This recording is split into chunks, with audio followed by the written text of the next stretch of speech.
we've invested tremendous time and resources in being prepared for GDPR, right? We support some of the absolute largest publishers in Europe, Axel Springer and Schibsted and Sanoma and Alma and these other guys. And they all need to be able to do business in the GDPR world. And so it hasn't been a choice for us. And so we've spent an inordinate amount of time and energy preparing and working with the ecosystem and working with industry groups like the IAB Europe to make sure that we're, as an ecosystem, as prepared as we can possibly be. Now, I will say that while the broad outlines of the legislation are reasonably well understood, there's an awful lot of detail that's still going to need to be worked out and tested over time. So anyone who tells you they're 100% prepared, knows exactly what they're doing, probably doesn't fully understand exactly what the situation is right now. So Tom, could you explain, give us some context for GDPR, not to get involved with the politics of Brussels, but you sort of, there is a different attitude in Europe versus the United States and historically, and so give us a little bit of historical context and perhaps what this might mean to the US and to companies who are functioning here.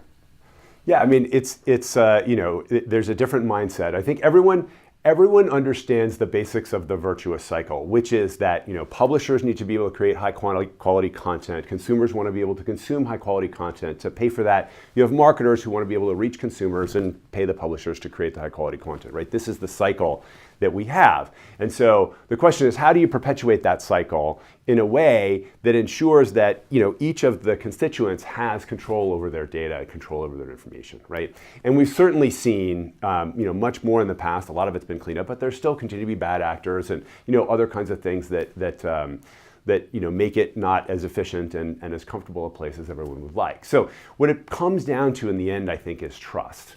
And I think in the United States and in some other parts of the world, that consumers have been more willing to trust with their data, and in Europe and other places, people are less willing to trust, and they want to make sure that they have some constraints in place to protect it.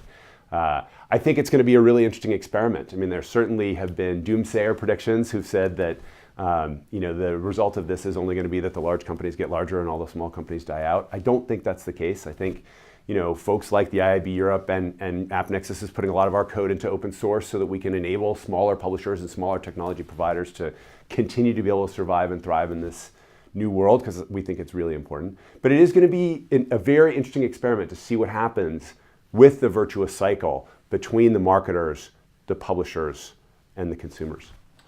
Tom, given your perspective of sort of being around this industry for a while, tell us sort of what programmatic media will look like next year, and notwithstanding the GDPR implications, but where are things going?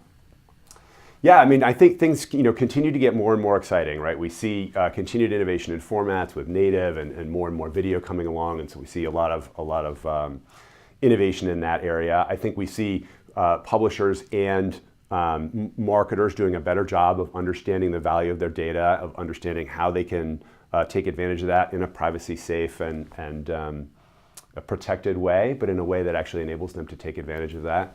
I think one of the interesting things that GDPR I hope will drive is more consumer education around the virtuous cycle and around the value of the advertising in the space. One of the things you'll find, I think, that here's a potential scenario that I think could be really interesting. Consumers choose to protect an awful lot of their data under the GDPR. That's great. They still get advertising. They just get advertising that knows nothing about them. And so actually their perception is the advertising gets worse, because now instead of knowing at least a little bit about you and what you might be interested in, and maybe it's something you bought last week and so it's a little bit annoying that you've already bought it, but at least it's something that you were interested in at some point, versus a belly fat ad or an ad for some product that's just not even close to what you might be interested in. Now, people, I think, will start to realize that just because they've protected their data doesn't mean they're not going to get advertising. If they want high quality content, someone's got to pay for that, and there will be advertising. And so they'll realize, oh, it's a little bit like not putting my credit card into an e-commerce site. I can choose to not put my credit card in, but then every time I go and buy, it's kind of a pain in the butt. I have to do something. So eventually you get to a point where you trust and you say, you know what? fine. Here, keep it. It's worth the convenience. The trust is high enough. The same thing will happen with publishers, I think. Consumers will say, you know what? I trust you with my data.